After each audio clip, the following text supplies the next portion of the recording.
Everything you don't see underground decides how long the house will stand.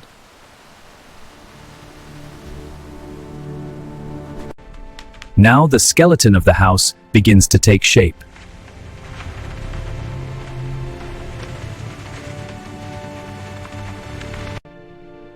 The moment the roof is installed, the house finally becomes shelter.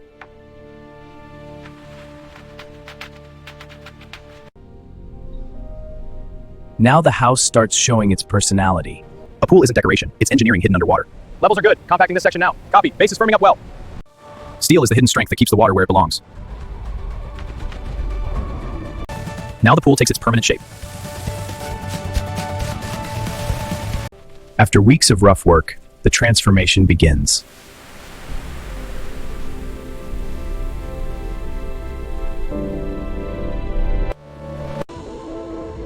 This is where comfort meets design. Security, privacy, and first